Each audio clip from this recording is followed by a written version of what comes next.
Hey, just a heads up, there's a little bit of language in this episode. Hey, it's Lauren. Thank you so much for listening to the Afterlight. Enjoy the episode. This episode has been brought to you by the Raw Spirit Team. Building a business can be overwhelming, but it doesn't have to be. We teach small and medium-sized businesses strategies for building a profitable, successful, stress-free business and life. Because guess what? You are more than your business. Through one-on-one training, online courses, and monthly guest experts, the Spirit Team is built on the principle of building each other up in business and in spirit. Try it for 14 days for free. Just head to rawconsulting.com and check out the Raw Spirit Team.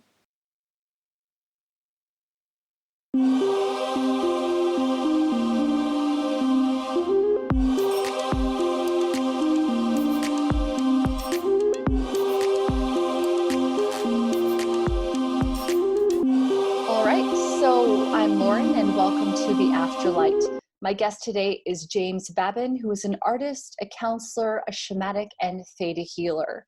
I've asked James back on the show because I had such a wonderful time talking to him in our first episode. And today we're going to talk a little bit more about self-limiting beliefs.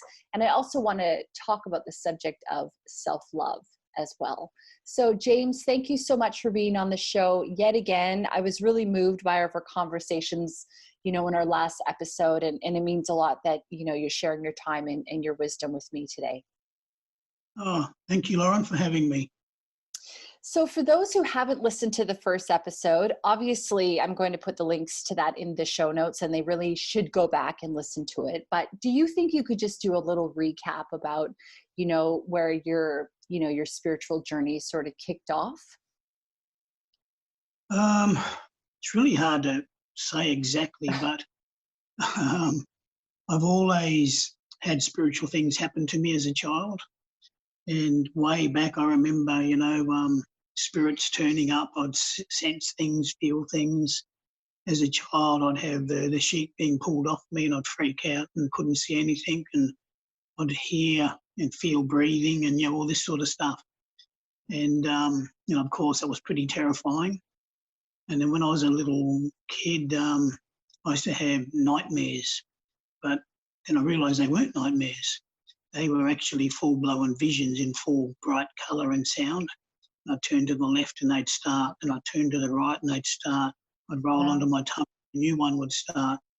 And I did a lot of praying to turn it all off. And then one day I did. Now I'm praying to turn it back on. Yeah. So, but yeah, I've always had that kind of thing. I've had spiritual intervention with me. And then as the years passed, as I got a little bit older, I started to turn back to God, find my path.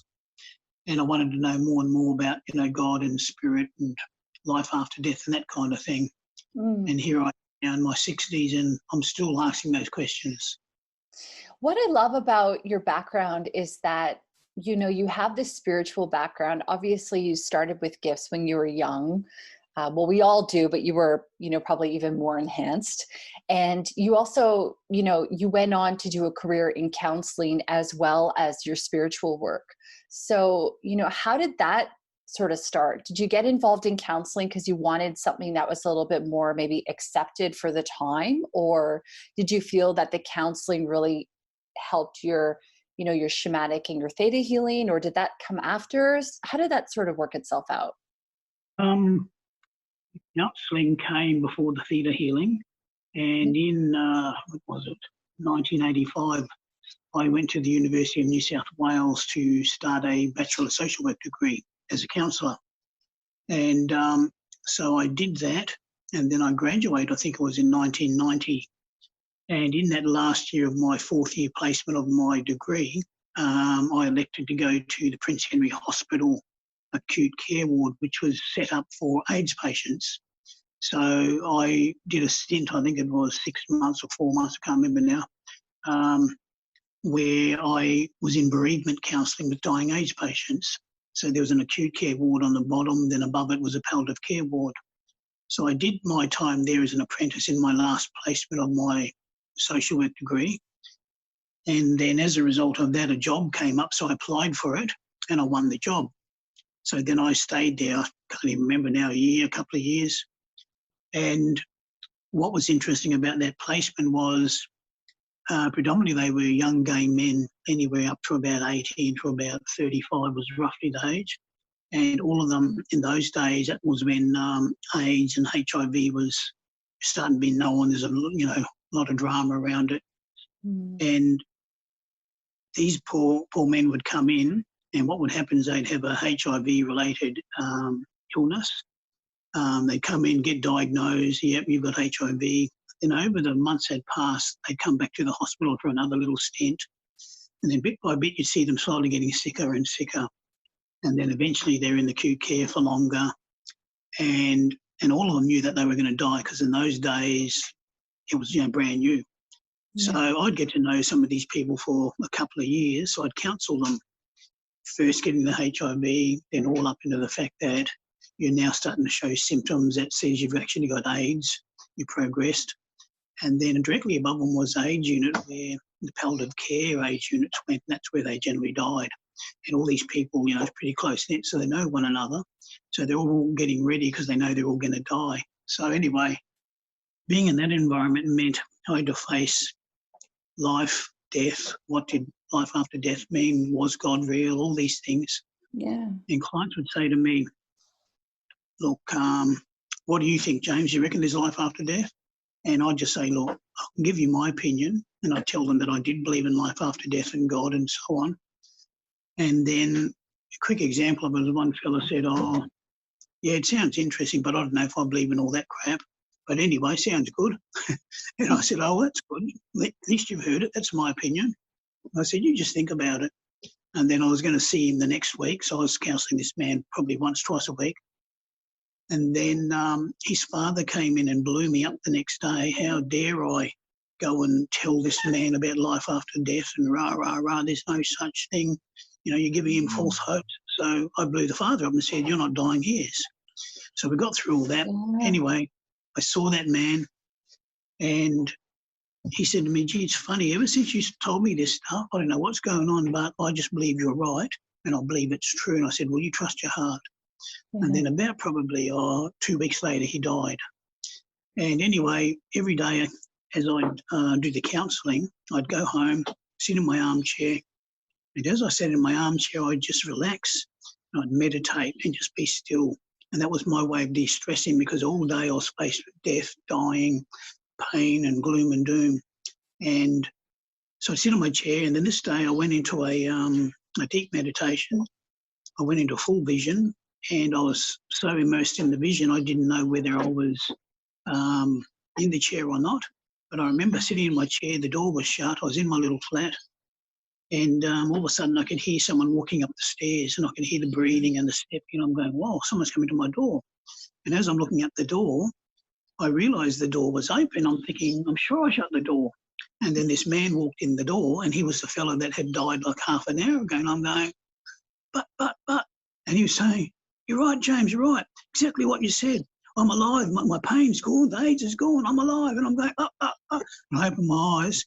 And then I realised I was back in the chair. Oh, I quickly shut my eyes, but it was too late. The vision was gone. Oh. So just little things like that shocked me awake to show me that what I knew was true was real.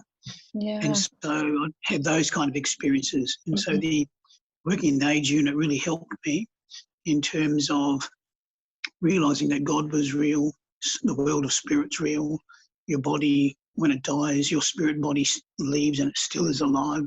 And I'd often be counselling the clients, and you'd notice, Johnny's in bed and you're counselling for the last year or so, and his mum was called Mary and she died 10 years ago, and then you hear him talking to his mum, and you look around at first, you don't see anything, but he's talking to all the deceased people, and I'm the counsellor, so I know who these people are. And then one day I'm looking and I could see them standing at the end of the bed, and it was the mother and some other people and the dog. And they're talking to these people in spirit. And then that day, as they're talking and so on, what I never told the staff was I used to take my didgeridoo. I played the didgeridoo and I do healing with it. So I taught these AIDS patients in their bed how to listen to the sound of the didgeridoo, and I'd play a tune. I'd invoke spirit.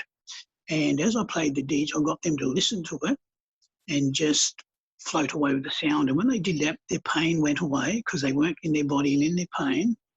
And what in fact was happening, because a lot of them were close to death, they were starting to have out-of-body experiences. So of course I didn't tell the staff and the doctor this, but I'd show them how to ease out, how to get away from the pain, because there's only so much medication that can help them. Yeah. Anyway, coming back to this man in the bed, he's talking to his mother Mary and the people there, and a number of times these dying patients asked me to play the didge for them as they were dying. Now, what happens quickly, people that don't know, in a ward like this, the doctors and the allied health staff come together, and the doctor basically tells everyone, counsellor, go call in all the doctors, Johnny's on his last legs. And they're pretty spot on. They get it pretty well. So we call them all in, and you can see the person's very close to death. And often I used to say to the client, I give you permission to die, it's okay. And once I did that, 9 or 10 times they would die within a couple of hours. So anyway, I whispered that to Johnny, and he was okay. And then he asked me to play the ditch for him because I knew he was about to die. So I did. And no sooner had I started, maybe half a minute in, you could see the parents at the end of the bed. Johnny starts lifting out of his body. He floats off with a big smile, and he was gone. And that happened a number of times. Wow. So in my time at the age unit, I saw a few things, I felt many things. I had the absolute conviction there is life after death. I know absolutely loved ones come to you when you're on your deathbed and they guide you home. Even the family dog does. So all of that did help me to strengthen what my belief in spirituality was about and life after death and who I was. So the journey continues. That's so beautiful. I think I shared with you in our last episode that what sort of kicked off my journey with spirituality was my fear of death. And when I found James Van Prague's book, Talking to Heaven, it just opened up this whole world for me that I never really understood before. How do you counsel people who are dying? I mean, it sounds to me like, you're such a graceful speaker, and I feel, I'm sure many people feel comfortable with speaking with you and being heard by you. You're also wise. Is it just connecting with somebody and being there for them? Or, how do you find people deal with this news that, they're going to die based on, the limitations that we have at the moment? And how do you have those conversations or help them through that, especially if they're not, aware of life after death, as you explained in your first case? Yeah, what happens is a lot of people are taught, generally just in life, if someone's hurting and they're crying, the first thing we want to do is say, oh, it's okay, stop crying, you're right. And we want them to stop, and we don't want to see their pain because it affects us and we don't want to be there. So we try and stop them from crying and get the pain sorted. But the reality is the Western system is so buggered up that we don't actually address our emotions. And your emotions, your feelings are number one. You've got to let them out. So when a client comes to you like this and you're in an environment where there's a pretty high probability all these people will die, they've got also that belief that that's probably what's going to happen too. So when they first get diagnosed, they're not dying, but they've got HIV, and the end result is you probably are going to die. So they sort of know that. But a lot of them also don't equally want to believe that. So they're obviously freaking out because they're going into an immediate shock of crisis. And the crisis is it's an ongoing, unresolvable thing because they're now being diagnosed. And they know from what they know of their friends and read, it progresses down to AIDS and death. So you can't counsel them and make them better in terms of, I'm going to fix you up, because you can't do that. So what you've got to do is acknowledge that, okay, this person's got this. I need to be still. I need to be with the person, and I need to just hear them. I need to listen. I need to demonstrate to the client I'm there for them 100%. And to do that means if someone's there crying, sobbing, screaming, whatever they are, instead of getting worked up or worried about it, I calmly sit with them, hear them out, and I let them speak. And one of the techniques of counselling, it's called reflective listening. You reflect back what they say, and that validates for them that you've heard them, you're listening, and you're in tune. So Lauren's talking about, oh, gee, she fell over and her knees sore, and bloody hell, life's so bitch, and rah, rah, rah, and oh, my knee's hurting, but gee, my dad was terrible. I'll go, gee, your knee's hurting. Yeah, oh, yeah, it's bloody hurting. What happened? Oh, I fell over that bloody dog. Oh, my knee. Oh, poor Lauren. And we focus on your knee. And as we get through it, it might seem insignificant, but at that point, your knee is very important. And it turns out that it's really not about your knee, but it goes back to 2 or 3 things behind it, which is actually your dad. And as we get through it, the person's going, wow, he's here, he's listening.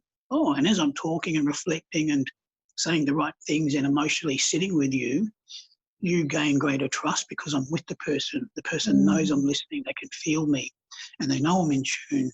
And as I'm listening to them, then I go straight into wherever they are and whatever they want to talk about with a few prompts.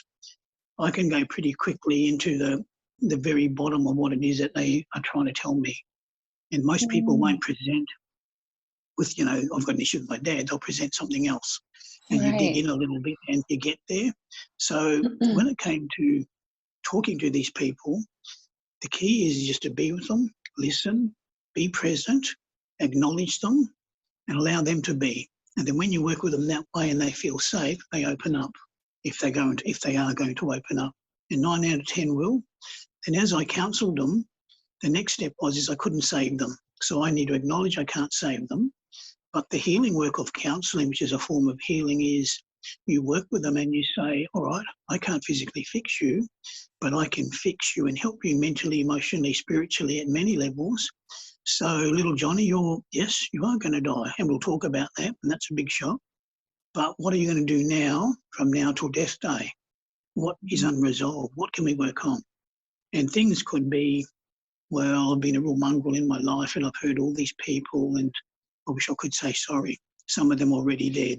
Let's write a letter. So I'll sit down and write a letter with them, and we'll either write it and we'll put it somewhere, or we'll burn it, but we know it went out and not explain it, goes into spirit and they hear it.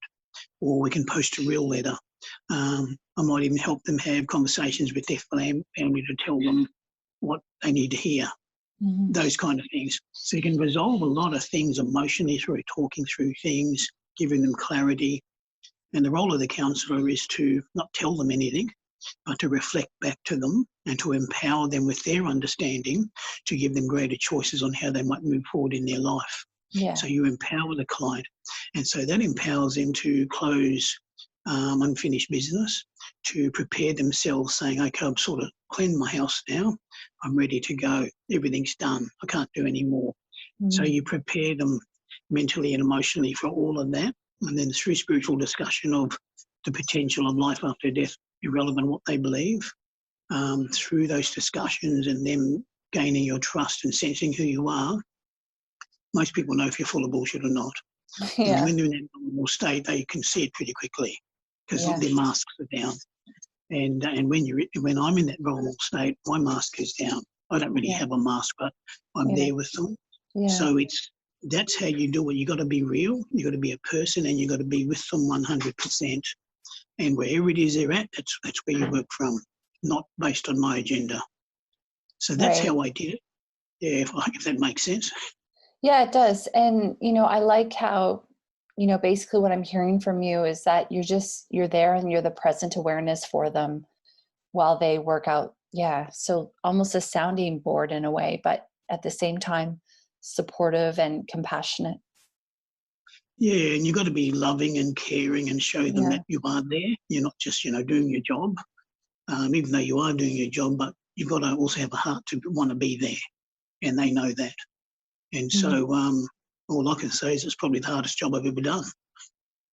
Yeah, but do you think it's also one of the most rewarding jobs you've ever done? I mean, being able to help people to, remove their regrets, or to tie up their loose ends, or to, even find different perspectives, like that life after death is a possibility, as in your first story. Would you also say that you're the right man for the job when you were doing that?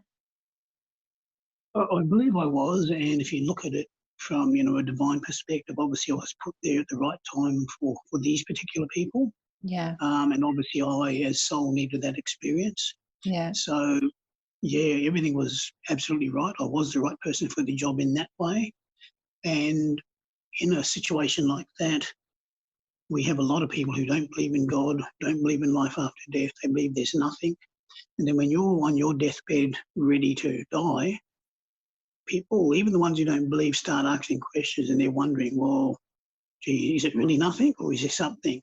And even the non-believers, and I've met a few of them, will start to ask questions about it because they're wondering. And a lot of people would like to believe there's more to it. So, Yeah. and the other thing people don't realise, which I talk to clients about, is when people are birthed, they come from the world of spirit. They're now birthed. They come through the shock of, entering into the world. And then for the first 7 years of life, they're culturalised and socialised. And then they become conditioned, and they tend to be blocked up in terms of we tell them what's right, wrong, good and bad, and what reality is. So their truth of the divine starts to drop away. They then become older, and whether they're going to spiritually open doors and seek is up to them. And then they finally get into old age if they get there. And then they start to get closer to death. And then they start to wind down and start to psychically awaken and open up more to the spiritual, ready to depart and go back to spirit. So these people are already halfway there, starting to psychically awaken more. And we might refer to people having dementia and delusions and all this stuff, but a lot of it isn't. They're actually becoming more psychically in tune and aware, but they have no to actually validate and clarify what's going on for them. And I notice that when I see these people on the deathbed, and a lot of them see and hear a lot of things that normally they don't see and hear. And yet it's just all part of their delirious state. But is it? Yeah, but is it? I'd say it isn't from what I can see of it. And when Yeah. you see standing around, they're on the money, they're spot on. Yeah, it's funny because when you look into this stuff and you hear stories, a lot of people who are transitioning into death or into the next phase, I guess, there are so many congruencies and similarities in all their stories, that they're tying up loose ends on earth, that they start talking to people who have passed over, that they start making plans for what they're going to do. And, there's a lot of these sort of patterns, I guess you could say. And it's not as though all these people got together to create this decision themselves. They're all happening uniquely. Yeah, all these people all around the world, and when you think about it, and there's thousands of books you can read about this, they all basically talk about the same story. So that tells you there's truth there. And they all haven't colluded together either. And then you'll meet all these non-believers and believers, and they're all banging the same drum. Yeah. So I have no doubt. Yeah, it's funny because I find that sometimes when, you feel like this, I guess I can just say that, my grandma is 90, almost 92, and, she's feeling closer to death for sure. And she just doesn't think like this. She doesn't believe in life after death. And it's very sad. And I explained to her that I don't believe that, I believe she just changes form. And it was just, she didn't understand at all what I was talking about. And so I had to sort of just leave that because it would have been more confusing than anything to try to explain it. And I guess, there's all different types of people, isn't there? There's all different types of thinking there. And we find our way, when we're meant to or not. Yeah. And my understanding of it is whether you believe it in or not, either way, you go into spirit and you don't die. Yeah. And then when you get over there, you're going, what though? I'm still thinking, I'm still alive, what's going on? And at some stage, realization occurs and people are there to help you. So we all get to go over and we all get to move on, which sort of leads me into all the entities you find in houses. Oh, and a lot of them and a lot of these characters are the ones stuck in the houses, which are a little bit earthbound. Yeah. And others have died but not quite sure. So I tend to put them into the light every day because they come to my house. Oh, do so they? This life after death business doesn't stop. Yeah. Yeah, your work is never done, James. No. It's funny, I never put my hand up to be the, putting people into the light, but I've noticed over the years, because I've, learned how to cleanse houses of spirit and so on, I do healing. Mm-hmm. As your light grows stronger, those in spirit see it, and they know that, your light's a little bit brighter. They know somehow they understand what you're doing. And all I know is my house, the guides, bring them to my house, anyone in spirit. Mm. And it's like they put a guiding light here and they all turn up. And every day there are mums and dads and kids, the dog, the horse, the cow, the fishes, everything turns up at their house. And I'm going, really? And so I start cleaning and I put them into the light. So I have to meditate just about every day. Very rarely I miss. Yeah. And I always spend a moment putting everything into the light. Because if I don't, I will start to notice breathing. I'll smell people's perfume walking around the room. We'll be laying in bed and you'll hear footsteps and cupboards will creak and you'll be going, yep, there's characters walking around the house. And it's a bit unnerving. And so I just said, I know what, I'll just fix you. So I just clean them and move them on. So I make it a habit every day of moving them into the light. Wow. And other times when I've been really slack in the past, I mightn't have cleansed for about 3 days, or the house builds up. And even the most blocked person will start to notice there's things in your house. So it's funny. It's not really scary. It's just sort of funny when you think about it. Yeah. Yeah. I was originally quite scared about that stuff. And then I had it explained to me from one of our other guests, where I basically understood that these are just people that have lost their way. They're not bad people. I think that sometimes when we think of entities, really we've been, sort of misinformed by horror movies and things of that nature, when really that's not what it is. And so if you think about it in terms of moms and dads and children and people, souls like ourselves, that have lost their way, for me, what helped me is I actually felt compassion instead of fear. And that sort of has helped me with that process a little bit, because I was struggling with that for a long time. Yeah, a lot of people struggle with it because, the movies hype it up and there's a lot of ignorance about a lot of things. Yeah. Over the years, irrelevant of what I've read, I've had to learn it, firsthand. And it is scary. You go into a house and someone brings you and says, oh, my house is haunted again. You fix it, go, yeah. So I turn up with my didgeridoo. And then, you're on red alert because you can sense things, there's weird things. And I'm also a bit empathic. So I'll go into a house. And if the person's a bit of a yucky character, like a mean person, straight away you feel it's yucky and angry and mean. Or if they're really sick, you can feel their sickness. So anyway, you go into the house, and don't get me wrong, I don't see and hear everything. I just get what I'm given. Yeah. And sometimes I'll see them clearly. Other times I just absolutely know that's how I see. And then you'll come across someone, and when you suss out who they are, a lot of these people I've found in the home, in houses and places, I call them earthbound entities because for one reason or another, they have either unfinished business where they didn't die, then go into the light and transit through. They've decided to stay because something's holding them here. Others don't believe in life after death and they only know what they know. And so they tend to frequent and stay where they are. And I've met a number of these characters. And for a number of reasons, they're just not ready to move on. And as that's the case, I'll bump into all these characters of various levels of really yucky to really nice people, including even animals. And I'm not sure why animals are there, but they are. But they all come to the light. And sometimes you have to coerce them or, convince them.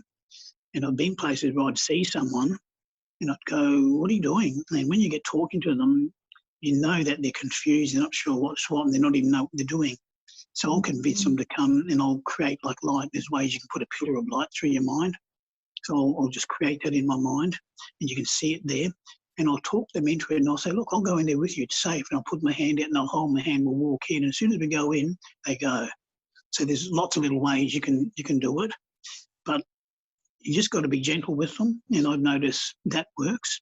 But when I use a didgeridoo in a house cleansing, I haven't been taught this, but I discovered it. What happens when you play a didgeridoo is you play the sound, it goes ba-dum, ba-dum, ba-dum, and then as it's doing a monotonous sound, what happens is you can go into an altered state, and you probably go into a light state of alpha when you're playing, maybe even into theta. But when I'm playing this Didge, I channel spirit, my guides. So they'll either step straight into my body or stand with me, and they're playing the Didge through me. And anyone who was clairvoyant, they'd be able to see that as the didgeridoo played its tune, it's like an emanating vortex of energy flowing out of the Didge. And this vortex of energy goes out bigger and bigger, and it's like a vacuum cleaner which sucks up all the energy in the house, and anything that's negative, anyone in spirit, it just sucks them into the didgeridoo, and as it's all coming up into the Didge, halfway up that Didge, it turns into a dimensional doorway. And everything that was in that house, that energy goes into the doorway, into the world of spirit. Otherwise, it would all come into me, which I don't want. Right. And so spirit does all that. And then once it's all sucked clean, the Didge reverts, and then all the divine energy flows through God and spirit through the Didge. And like a big light, it goes into the house and fills it and lifts the vibrational energy of the house up. So a house cleansing, that's how I do it with the didgeridoo. Wow. And I can do that without going to the house, and just do it in my mind and intend it. Yeah. And it's like I go there and you just move everything and it's done, and you call God and spirit. But that's how I used to do a lot of house cleansings. And yeah, you do meet a lot of characters in spirit for one reason or the other. And the other one, because we're talking about it, is I bump into a lot of clients who come to me for healing. And a lot of people pick up entities, which means we refer to them as an attachment. So a person turns up and they've got someone attached to their energy. And when you look, just say Bob turns up and he needs a bit of help, or you'll see an entity standing beside him with an umbilical cord attached to that physical person. And often they don't even know that's the case, but they feel a bit out of kilter and things aren't right. And this person that's attached isn't evil or bad or a monster. It's just someone who's died and lost their body. But they gravitate towards that person. Anyway, they're connected. So when I do the cleansing, I remove these entities. And a lot of the people you take the entities from, they can feel where the connection was. Oh, I've got a sore lower back for some reason, or my hip really hurts. You move the thing, it's gone. And the other one where, and people say, but how do I get this thing? And I joke with them, but I'm not joking. I say, be very aware of who you jump into bed with. Have you ever wondered who's in the bed with you? And they go, what? And I go, you think about it. You immerse yourself in the arms of another, all their stuff dumps onto you and vice versa.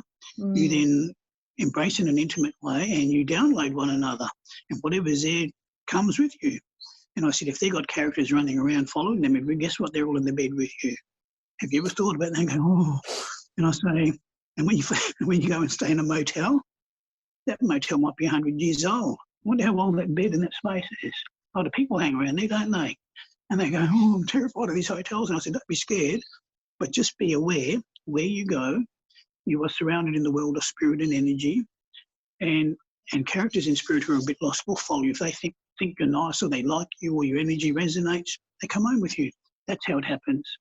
Obviously, drugs and alcohol is another one. You lower your vibration and you're opening yourself up for greater connection with these characters, and people pick them up that way. And the other quick one is a lot of people where there's been trauma, where there's been car crashes and people have died. Yeah. A traumatic event. Often you'll still find them there wandering around in a daze. So I've noticed things like that. And this isn't just always for everyone, but just in my limited experience of coming across these things. So the world of entities is real, and no, they're not all full of monsters like the movies tell you. Yeah. They're just real people like you and me. Yeah. And they're just hurting, so they just don't have a flesh body, that's all.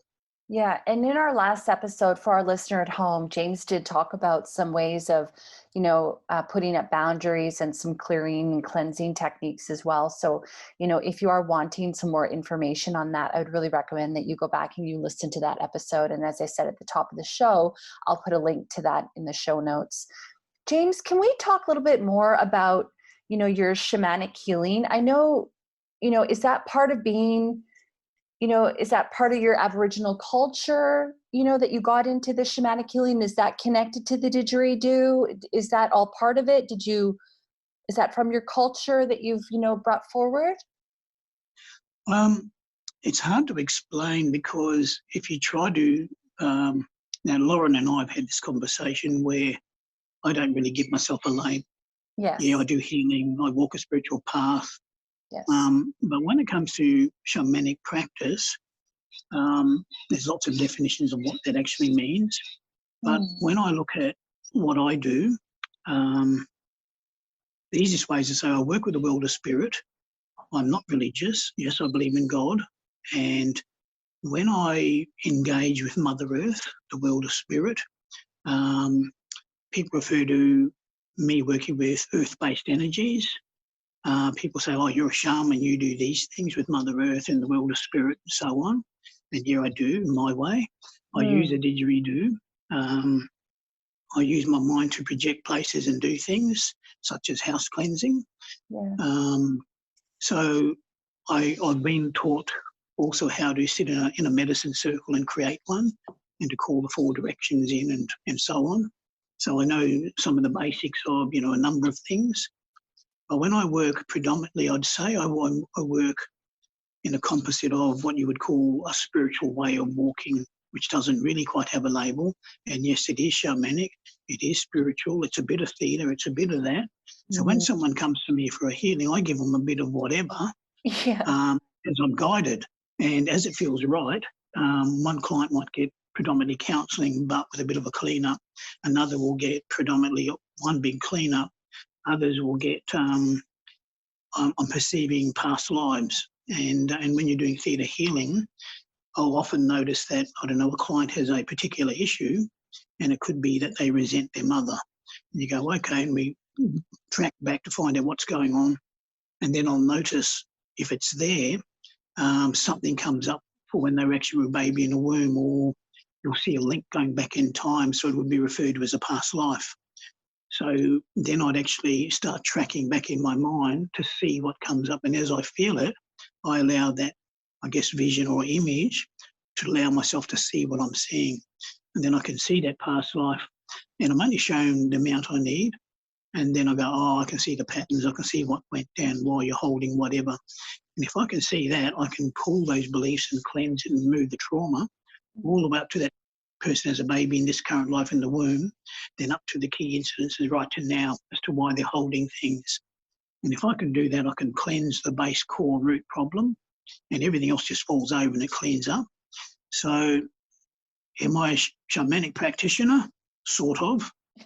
Do I walk a spiritual path? Definitely. Yeah. And when I look at all the bits I do, it's hard to explain, but I haven't been taught how to do the didge. I just taught myself. My guides teach me. They come to me in dreams, and my higher self just shows me. I just do it. But no one knocks on doors and says, Jane, for having a lesson today. It's just, I just know how to do it. Yeah. When it comes to channeling this energy, no one's taught me. I just do it. I make these things called medicine stones, and I can get any object. Doesn't matter what it is.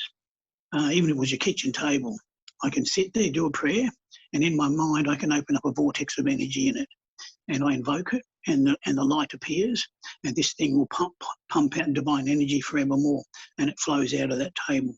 If it's as big as a building, I can do it for the building. So I make a little stone about as big as your hand, and I open it up in a 4-way direction, and I bring the light through, and I call them medicine stones. Spirit referred to them as light stones. Who taught me that? No one. I just do it.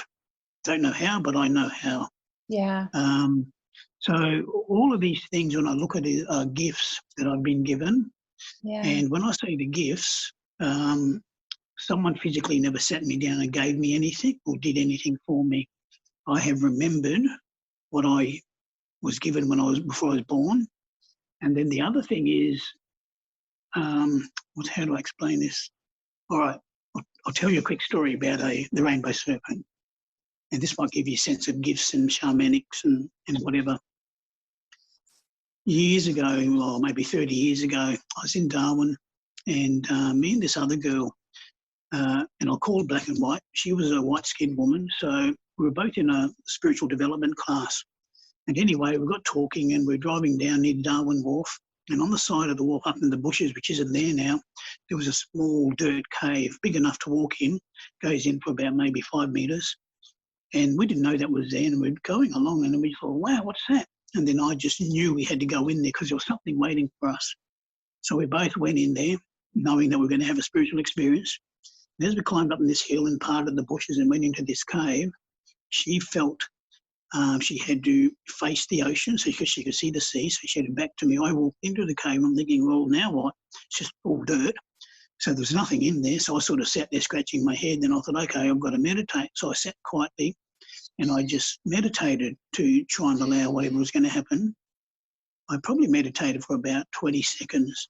And then all of a sudden, this tremendous energy started to come into the cave.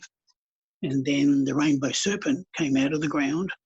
And it's hard to explain, but this huge snake being of all colours flowed through my body and was swirling up through the floor, through my body, up to my head, into the ceiling of this cave. And it felt like the cave was thrumming. And I'm going far out. And I was in full-blown vision. This was going on. And then I realised I could hear all this singing and chanting and Aboriginal singing and didgeridoos and everything. I'm going, God, and I'm looking around. And then in this small circle, there was a male, there was a man, woman, and in between each man and woman, there was a snake swirling up from the floor to the ceiling, and they were around me in full ceremony, and all this energy was pouring into my body. Well, after about, I think this went on for 5 or 10 minutes, I virtually staggered out of there. Oh, sorry, I'm still in there. And then I knew they had a gift, and they told me to dig in the back wall, so I sort of scratched into the back wall, went in probably about 3 or 4 inches, and then there was this big rough quartz rock about the size of your hand. It reminded you of a bullock's heart. And I'm going, wow, it's a big heart. So I took that, thanked them, and then we both, I walked to the front of the cave where the girl was, and then I could see these Aboriginal elder women sitting with her. So there was 3 of them. And they were the guardians of that cave while the business was going down for me. Wow. Anyway, we went out of the cave, and then somehow the rock either jumped out or fell out of my hand, hit another rock and cracked into 3 smaller hearts. And I'm going, okay. So I gave her one, and I had to give her some energy. So I held her hand, and I could feel the energy transfer, and she was given some of that energy. Well, ever since then, what I call rainbow serpent energy or snake medicine, I've had that with me, and that energy is in my body, with me, around me, and it's what you call healing energy. So, and that was my earliest experience of having that. And then when I focused on it, I realised I set that up before I was born, that I'd come there, find that cave and be given that medicine. So I gave it to myself before I came here. And you go, really? You go, yep. So since then, I've had many encounters with, these beings called the rainbow serpent, and they come in various forms. And they've come to me, and I've met them, and they've spoken, they've come through my body. And many times I just see them flowing in and out my body. Yeah, it sounds pretty crazy, but so I've had lots of experiences that you might call very spiritual or shamanic or God knows what you call them. But Magical. for me, it's normal. Magical, yeah. Yeah. And you don't normally tell everyone because so what does it mean? But I've had all these experiences, and all I can say is the gifts I've been given, I've either set them up before I came, and that was some of them. And then the other one is whoever it is I am in spirit, and whoever James is supposed to be, God knows, I don't know. I'm just James, but I believe I carry a lot of medicine. And what happens is I'll go places. I don't know, one quick example was I met a lady and she had these, like a necklace from Papua New Guinea with some pig tusks on it and some shell things. And she didn't know what to do with it. So she said, you're the man I need to give it to. And I was like, okay. So I thanked her. I'm going, God, what is this thing? So anyway, I took it home. I thanked her and I cleansed it. And anyway, as I focused on it, the elders from Papua New Guinea came. And they were like, very powerful elders. And they blessed me and thanked me, and they gave me their medicine of healing. Now, I don't know how to use their healing, but I know they gave me that medicine through that necklace. And so it comes into me. I'm the holder of it. I'm going to use it somehow. Another time I went to, I was on the train going to Sydney, and I don't know if I shared this with you, but I went into full vision. I was just sitting on the train. It's like you're nearly asleep, half asleep. And then I realised I was in New Zealand. I'm going, whoa. And I'm standing at the beach. And I'm going, okay, I'm on the train. I'm in New Zealand, standing at the beach, sort of dreaming awake. And And I'm standing on the beach, and then this Maori elder came, and he had all these ink markings all over him. He just had, I think, shorts on, and he held this big white fish, and it was a bright white fish in his hand. And I'm going, okay, and the waves, I could hear everything, see everything. And I couldn't quite understand, but I knew what he was saying. He was blessing me, and he offered me this sacred food. So I thanked him, and I received the fish, and I think I ate it or had a bite of it. And then we were talking, but I couldn't comprehend what he was saying, but I sort of knew what he was saying. And then we walked up the beach, and then we agreed that I would go up to this big house, and I knew it was called a longhouse. Anyway, we went up into this place, and there were other elders and a number of people there. And even though I couldn't understand him in English, I knew he was saying, well, you know, it's time for initiation. We're going to give you blessings and medicine or something like that. I'm going, okay. So I was expecting to get a little something happen, and yeah, there you are, God bless. But no, they pulled out some sort of long stick with a little hook thing on it, and that was what they tattoo with. So anyway, I was expecting to get a little tattoo. Well, no. Before I knew it, I'm standing there naked, and every square inch of my body got tattooed.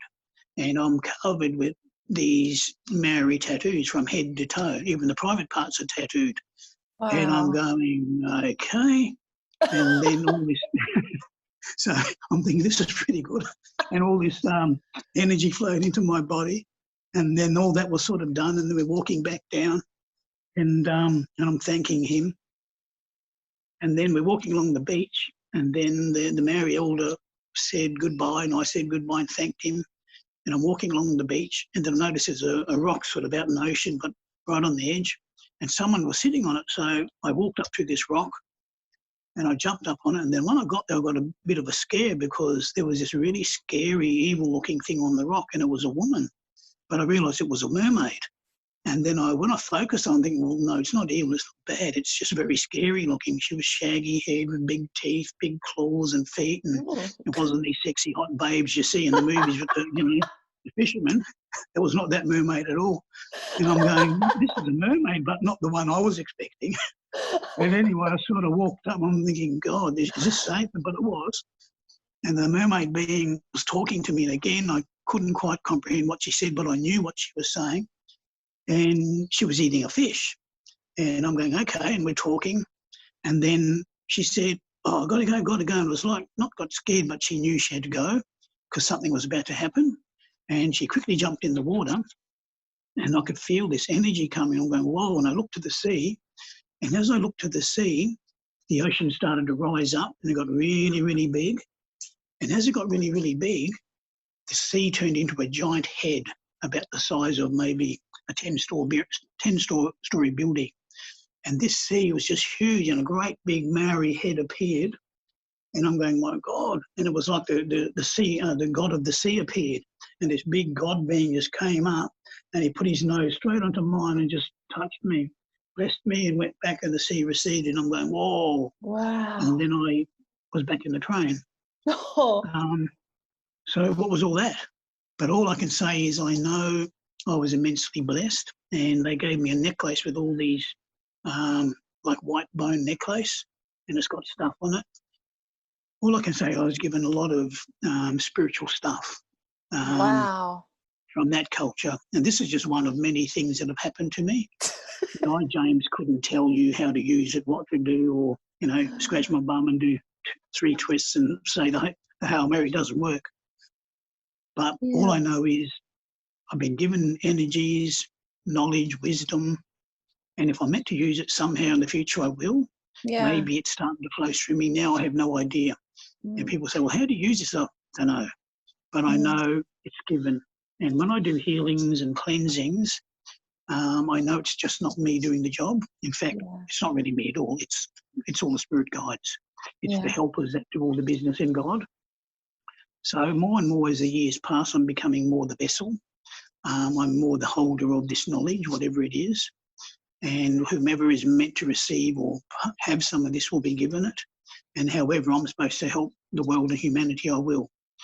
But I know I hold a lot of medicine, and that's just one of the many stories.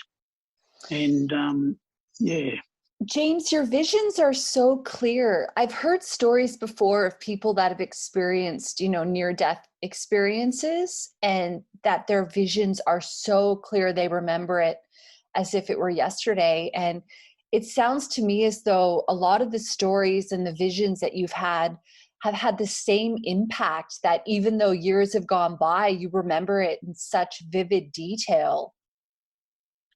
Absolutely, and it's like I didn't dream it and you forget it. It actually really happened, and it was clear. And it's like you're sitting here, you're quite aware of your body where you're sitting, you're aware of your surroundings, you're not asleep, but you're seeing all this stuff and you're there doing it. Yeah. And so when I've had these things, they happen, and I don't know. Another quick example of it was. I met this medicine man, an Aboriginal medicine man, who was telling me about, the Bigfoot, the Yetis, the big hairy men. Well, he was saying, oh, yeah, somewhere in this thing reached out of the creek and grabbed him on the leg and it freaked him out. I'm going, wow. So I went and met him, we're talking about it. And as he's telling me the story, I could see these two big men about 7 foot tall standing there beside him. And I'm going, far out, they're here. And he's going, really? And I'm going, yep. Anyway, long story short, I went home. I only just sat down when I got home, and then I realised someone was in the room. I'm going, whoa, and I turned around and the two big hairy men were in the room. I'm going, oh, shit, what's this? And they are looking at him. I'm going, uh-oh. So I started talking to them, and everything was fine, but they brought me their medicine. And it sounds weird, but often when I look at my hands, I can see big hairy hands. So I carry that medicine. They walk with me, and whenever I focus, I see them. So again, how do I use this? No idea. But it's part of me now. And then anyway, when I saw them that night, I thanked them, everything was fine. I went to sleep. And then in the middle of the night, the most freakish experience happened. I'm dead asleep. And then all of a sudden in my dream, I remember this phenomenal energy, like a lightning bolt came in through the third eye. It ripped down through my body, and the impact was so severe, my whole body just shook on the bed like it jumped. And then I think it came out the base chakra, like that.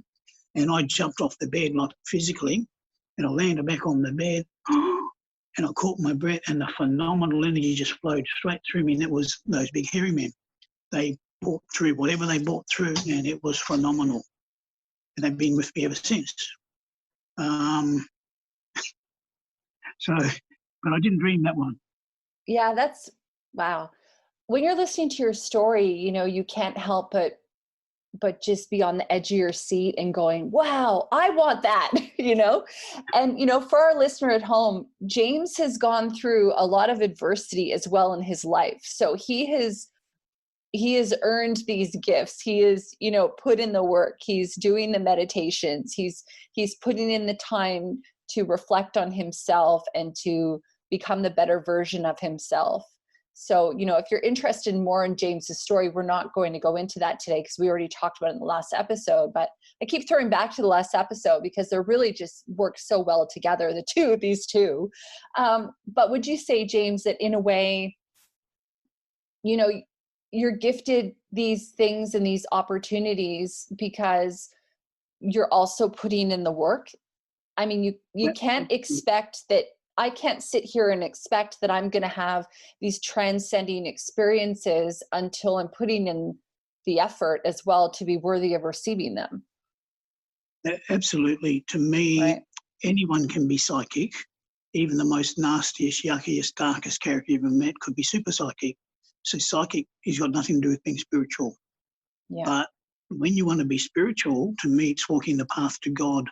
And when you walk the path to God, which is an inward journey, it's an inward journey of self-cleansing, self-healing, self-balancing. And it's trying to walk your path on a daily basis the right way. Now, all of us have done things in our past that are wrong. We've hurt people. We've done things that we shouldn't have done and so on. And you can't change your past. Yeah. But you can work with you now, as I put it, with all your bullshit. And you can turn around and look and go, geez, I'm full of it. What am I going to do about it? And as you start to look at some of the parts that you believe you can change, you've got to make the decision and say, I want to change them, not for anyone but for me, so it can raise and elevate my my energy, me, Mm. makes me a better person. So I'll do the work of cleansing myself. If I can find something I'd move, I'll change it. Because I'm a Theta healer, I do Theta healing on myself. Mhm. I change my patterns. I clean myself up. And what Theta healing basically says is, if you think about your body, it's a storehouse of every emotion, every drama, every trauma. If you don't release them, it jams you up like a river. It should be flowing. It's a bit sluggish. So every time you move a chunk of gunk out, light comes in and the body flows a little bit better. So all your natural gifts you have in terms of being psychic, clairvoyant, and all this stuff, they are hampered because often your chakras aren't as clear as they should be. Now, they can never be blocked up and stopped because you'd be dead, of course. But the bottom line is your body needs to flow and it shouldn't be cluttered up. So I do the homework, I meditate, I self-cleanse, I get the guides to help me. And I don't see and hear everything. I'm not the most amazing psychic, but I do have many experiences. I do work with spirit. And the more I do it, the more the doors open. Mhm. And the number one thing is you need humility. You must have humility. So I base my life to be, I look at compassion, humility, non-judgment, all of these things.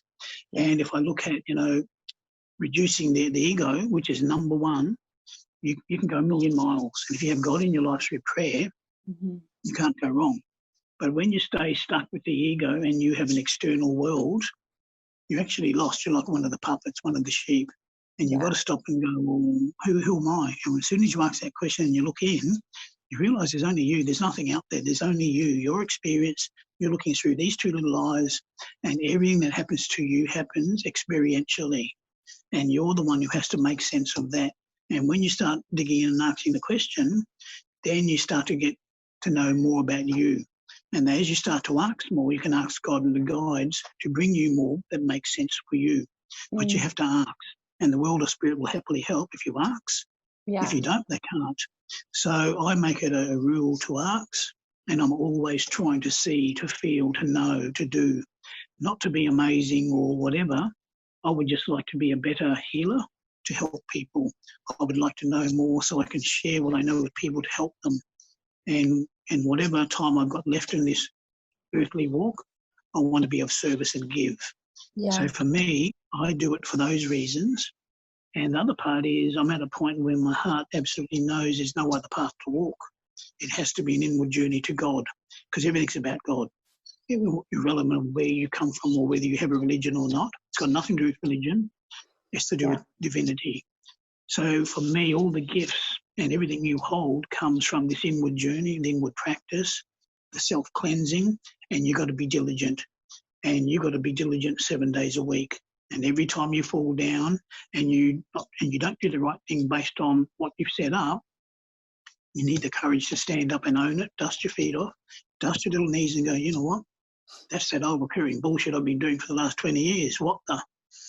I'm going to do my best to change that. And as you start to become more aware of your patterns, you can start to change them, clear them, stop them, and put new ones in, and you change. Mhm. So that's the path I try to walk. And yeah, I'm the same as everyone else. I'm full of it like the rest of them, but I'm trying and I'm aware of it. Yeah. Can we talk a little bit more about self-limiting beliefs? You kind of alluded to them, and I mentioned it a little bit at the top of the hour, but, I guess when I think about self-limiting beliefs, I think about things, patterns in the sense of, fear of success, fear that we're not good enough, fear that we're, unlovable or not worthy of being loved, fear of rejection. What are your thoughts on self-limiting beliefs? And can you talk a little bit about whether or not all of our beliefs are even from this lifetime? Because I'm under the impression that sometimes we're carrying shit that's not ours. Yep. Yeah. When I reflect on the many clients I get, a general healing could be someone turns up and they might say, oh, I've got such and such problem and this is really upsetting me. I'll go, right. So I'll just sit there and talk to them. And many examples could be people come to me because their family is dysfunctional. Their mum or their dad's done something, or they don't really like them, or they've treated them in a certain way. And then when you start listening to the story, you'll start to hear them say things like, well, my father was very harsh. He used to give me hidings when I was a kid. He never listened to me, and it was his way or the highway. And Mum never stood up for me, and whatever Dad said went. And even if it wasn't right, Mum always sided with Dad, and I think she's a bitch.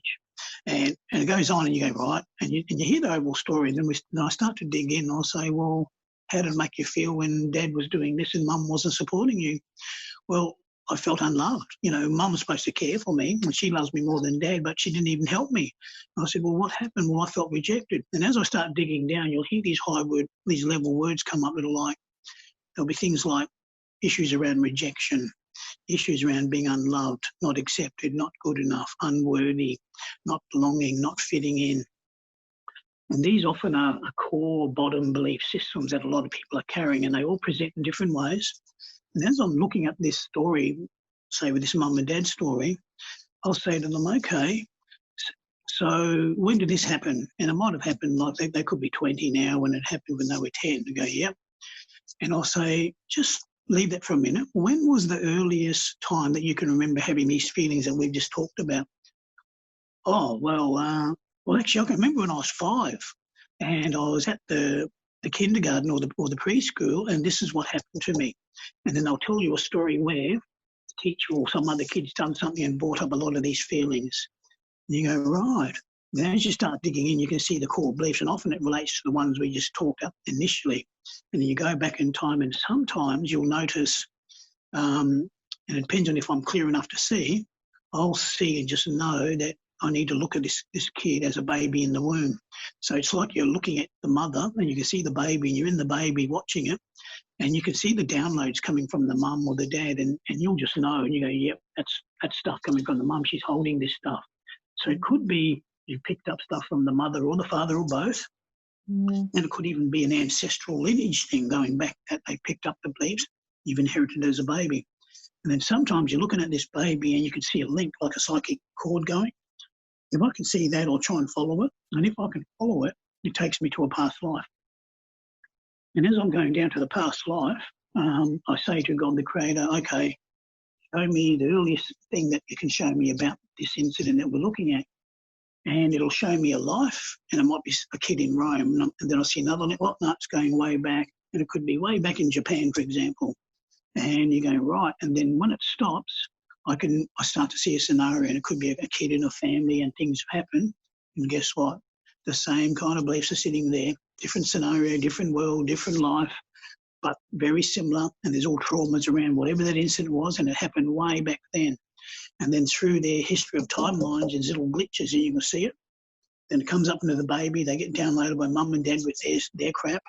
They're now birthed, and life starts to happen, and then little things happen. And sometimes their beliefs they have are learnt, and other times those beliefs wake up in them, and they just start to have things that they don't even understand why. And then now adults, and they're coming to you and presenting. So 9 out of 10 things they present with are not immediately, I had a fight last week with my partner and this is what's going on. It goes way back. And it could be past life. It could be ancestral stuff, lineage stuff. It could be a whole raft of things. And then while all that's happening, there are all kinds of other things multidimensionally that could be going on. So you've got to look at them and clean them up. So nothing is straightforward. And then when you clean one little thing, and they only told you one little story, that's one big chunk of stuff, and it's massive.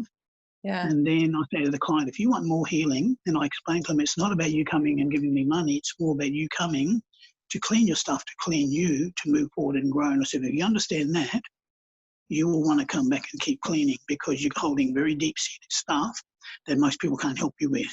But this is the stuff you can cleanse.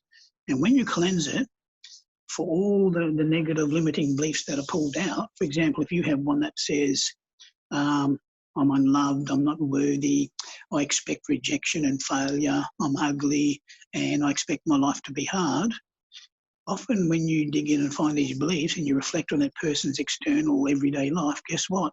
They tend to present as that. So what you give is what you get, and the world presents it back to you. And so generally, if you're astute enough to look, you can look at anyone and you go, yep, I can see your external world. That's a pretty good reflection of what's inside. And when you dig, it's exactly what you're seeing. So you train yourself to start to see the external to the internal. And as I dig in, if I can pull those beliefs, and there's a way you pull them, God actually does it, the Creator does it.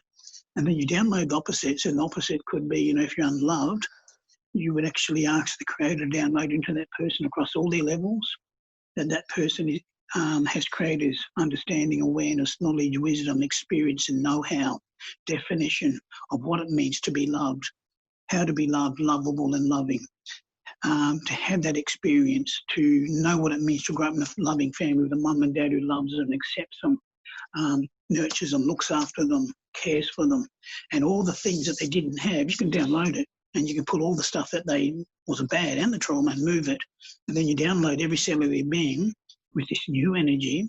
And when it comes from Creator, and the number one here is the experience of it, it's downloaded and their life starts to change. Mm. But if there are other things affecting that are linked in and you haven't found, then it may affect and the healing isn't quite done. So it's not just straightforward, but that's how you do limiting beliefs. Yeah. And a lot of people will hold these things for many, many reasons, from being black, white, fat, short, tall, whatever it is. Yeah. And we all have problems. Yeah. And I can say that I've had theta healing done in the past and done it myself to myself as well. And it's really powerful. Probably more so when somebody of your caliber, James, and we had another theta healer on the show, Veronica McClintock. She's also very powerful. And it's quite something when, you get that work done, and it really can change your whole life. Do you think a lot of things can be healed by love, by self-love? And Absolutely. That's something a lot of people struggle with.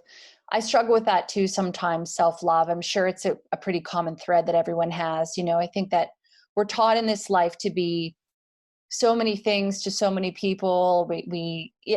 Sometimes it's challenging, isn't it? Absolutely. The self-love is probably the biggest one I come across with most people. Yeah. And you think about it, I don't know, if you look around the world right now, you look on the TV, I don't know, you turn on, there might be all the models on the catwalk. Who are they? These tall, long-legged, skinny, half anorexic things, and they're supposed to be beautiful. And the world is taught that's what a sexy, hot, beautiful woman is. So all the girls are going, oh, I'm a bit fat, I'm this, I'm that, so there's problems. And then you look at the men, and all the little scrawny blokes, and then you have the big muscle man and rah, rah, rah. So they all got these ideas of how it's supposed to be. So all of a sudden, your body isn't quite up to scratch, and people have these problems. Then this thing's too big, it's too small, I'm too fat, too short. And then when you actually start digging and doing the healings, you'll find a lot of these people have picked up at an early age, even from their parents' baby in the womb and whatever, that they don't really love themselves. They're not good enough. They're unworthy. They're just pretty mediocre and average. And then society reinforces it with all of these pictures on the TV. Yeah. And so they become this poor character with all this stuff, and they're trying to fit in. But the problem is when you hold all these limiting beliefs that you're not good enough, they then become your truth. You then say, I am ugly, aren't I? I'm just average. And that's what you expect an average partner, and so on. So when you start doing the work and you say, well, if you learn to love yourself, what does that mean? I'll often give clients exercises and I'll say, well, what does love mean to you? And they go, oh, I love my kids and my dog. And I say, all right, well, when you love your dog, what do? I pat it and hug it, and it's like just so beautiful. I don't even care if it smells a bit, but I love my dog. And you go, yep. I said, it's beautiful. And they go, yep. And I said, it's hard to put into words, but you know what love is, yep. I said, you hug your dog, you feel that love, and then you step back and you go, I'll just borrow that. And you go, oh, I love you, James. And you hug yourself in the mirror. You go, I love you with all my heart the way I love that dog. And if you can love your partner, God, the flower, whatever, you pinch, borrow, and steal that love, and you give it to you, and you stand in the mirror and you go, how you going, gorgeous? You smile, give yourself a big hug. You're hot, you're sexy, you're beautiful, whatever it is. Yeah. And you tell yourself, and you ought to keep reinforcing it. And I say to them, you've been conditioned to believe all this stuff that isn't true. So then I'll tell them things like, well, and I've heard this, and I've heard guys say this, and women are the same. You'll see some poor person, some woman walk past. There could be 4 or 5 blokes, and one will go, oh, man, she's hot. And the next one, oh, no, she's average, man. No, she's ugly. Wouldn't touch her with a 10-foot stick, mate. Well, who's right? Yeah. And when you look at all the opinions, it wasn't that the girl was ugly or beautiful. She was just her. But in her own little skin, she was a perfect being walking past, and she was perfect just as she was. But everyone had their opinion what beautiful was. And I said to these, and so when I say to people, I said, you think about it, nobody's right. beauty is in the eye of the beholder. And I said, if God grew this garden with 10,000 flowers, look around. Every flower is different and everyone is uniquely beautiful. And I said, who's to say which one is more beautiful? It's a matter of opinion. God sees it all as beautiful, just like you. And I said, therefore, it's not the external that we're going to focus here. It's focusing inward. And when you go in and start to love you, I said, who's in there? There are millions and millions of cells that are conscious and awake that make this body up, and it's you, the community, not just James, it's this community called body. And every one of them cells feel everything I think. And if I think I'm ugly and no good, they feel it, and they start to reflect the truth, because that's the law of manifesting. So if I can turn it around and start loving little me by bringing the love in like the dog, I can do the downloads and pull out I'm unlovable, not good enough, and put in creators I'm loved, lovable, and so on. I can change the program, which is unconscious beliefs. I can make them your conscious ones as well. And you do the conscious practice of bringing the love in. Watch love movies. Look at couples in love holding hands going, oh, that's beautiful. Imagine you've got some of that. And do all the things that bring love and step away from the things that pull you down and make an effort. And when you start to do that, more of that higher vibrational energy, which is love, and the highest energy in the universe is love, it starts to come into your life. You start to change. You start to present better. And what you believe in here starts to show on the outside. And the world starts to see your truth. And the very energy you give out, what you give is what you get, and the world comes up and shows likewise. And so people can see it works for them, providing they bring it in here. And the bottom line is, if you are a divine being of light expressing through physicality and you are divinity, you aren't ugly.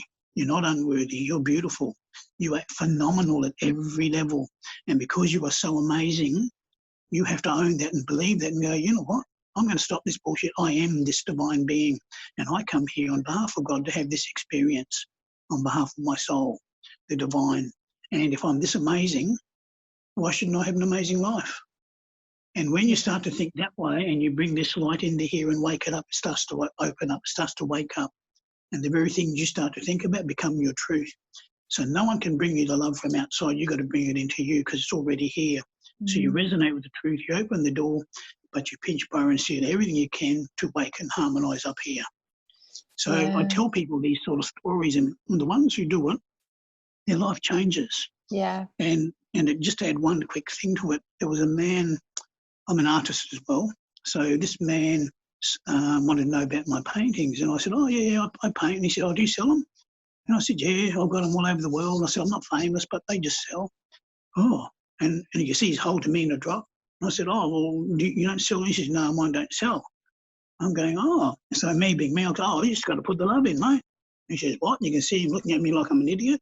And I said, I'll explain something. I said, I get a blank canvas. I'm a dot painter. I'll decide on the theme, the concept, and then I'll start painting it. And just say, oh no, some of my paintings take 60 hours. I might do an hour today, but what I do is I'll do a little mini prayer that the painting is blessed. I do a little mini meditation, which means I still myself. I then mix my paints and I start. In that 1 hour, you can do a lot of thinking. I do my best not to think of low vibrational energies. So I don't think about sex. I don't think about anger.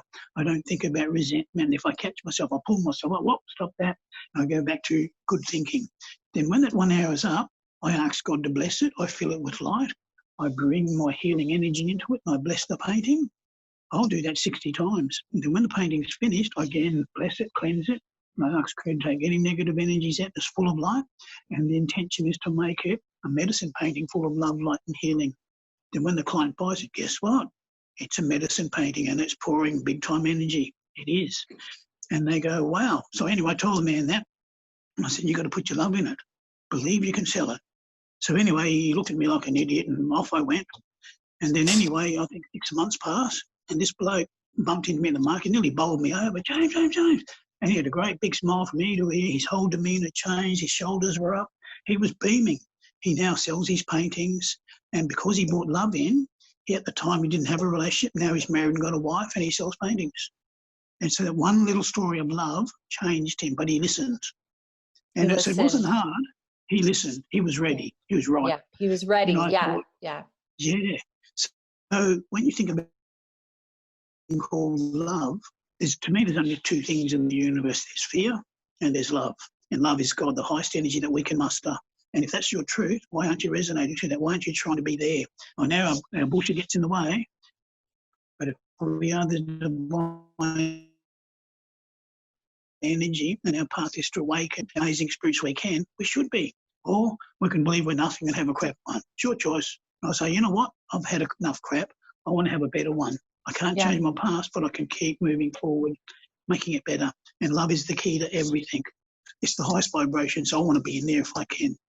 Yeah, and I love your action steps, for people at home as well. I think sometimes it's so easy to get caught up in our thoughts and, to echo what you were saying, those lower vibrations. And it comes down to you deciding, no, I will not sit and marinate in this shit, excuse my language. I will make an effort. I will stand up. I will put on music that makes me feel good. I will watch a movie that's full of love. I will, do all the action steps that you're taking, because sometimes that's what we need to do, is we need to take an action and a decision and go, no, I will not wallow, be a victim and sit in this, because I'm sure you believe what you resist persists, and what you think about more and more and more will grow. So if you're not taking those action steps to decide where you want to head, it'll be done without you, and you could be going in the other direction.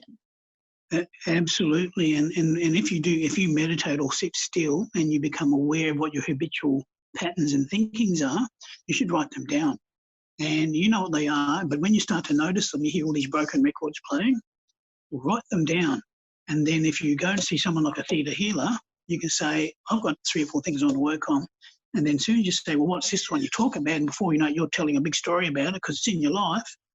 And you can move it, you can cleanse it. Then you're becoming consciously aware of your stuff. And a quick one on it is I give people a technique. I say it's called I actually call it the basket technique, because we're a bit like a basket case. Mm-hmm. So in the middle is a basket and it's labelled ego. And then there are all these spokes coming off like a wagon wheel. Then there's an outer circle. And where all the wagon wheel spokes come off, you put little circles and you go, right, we'll label them. Ego in the middle, a spoke goes off.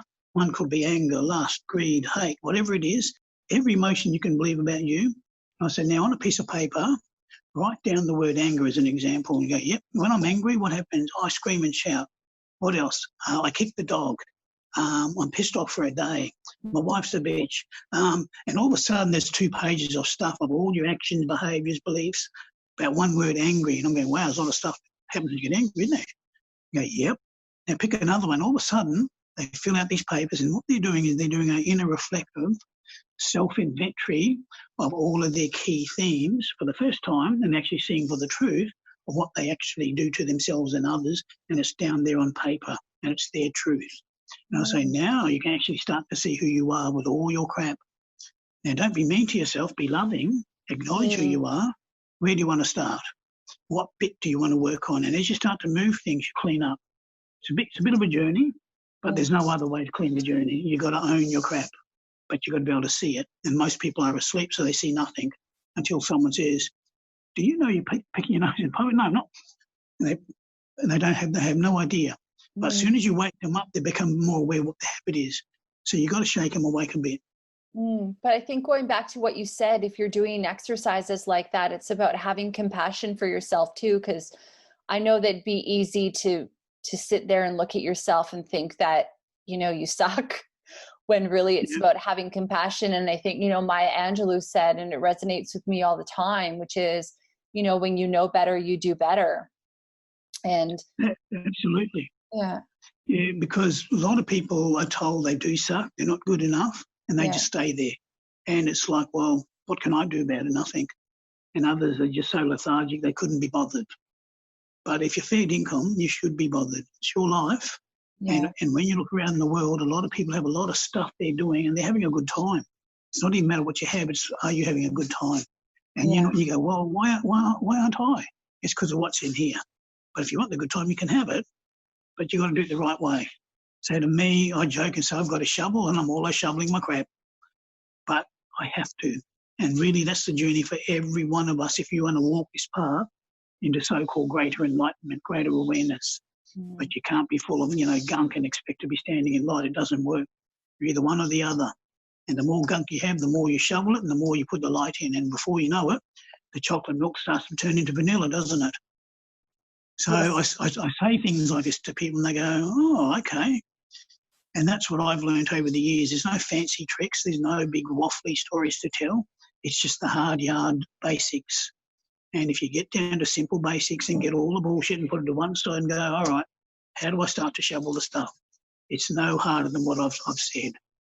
Pick one, work on it, work out what you can do about it, and choose to change it because you want to change it for yourself because you wish to be better, not for anyone else but for you. And then when you do that, it's real. Otherwise, you're talking about an ego-based thing. Mm. So it's about self-healing, self-cleansing, and becoming better, a better me. So that's what I try and be. And you know what? I've been doing it a long time and I'm still full of it. But I'm getting there. Yeah. I have a mountain left. Thank you so much, James, for such a fabulous conversation. I would love to have you back on the show again, at some point in the future. You've given so much wisdom and you're so articulate and a lot of really, hands-on things that people can use as well. And yeah, thank you so much. I'll put your contact information in the show notes. If somebody is interested in seeing your art, do you have that anywhere online where they can see it? Or is there a way At this to? stage, no, but they're more than welcome to give me a call and we can chat. Okay, great. Yeah. So thank you, Lauren. Thank you. It was And wonderful. I'll be looking at you another day. Yes. Thank you. Lucky you. Yeah. No, lucky me. God bless. God bless. Hi. Thanks so much for listening to the episode. I hope you enjoyed it. If you did, please leave us a review where you listen to your podcast and share it with your friends. Thank you. New episodes every Thursday.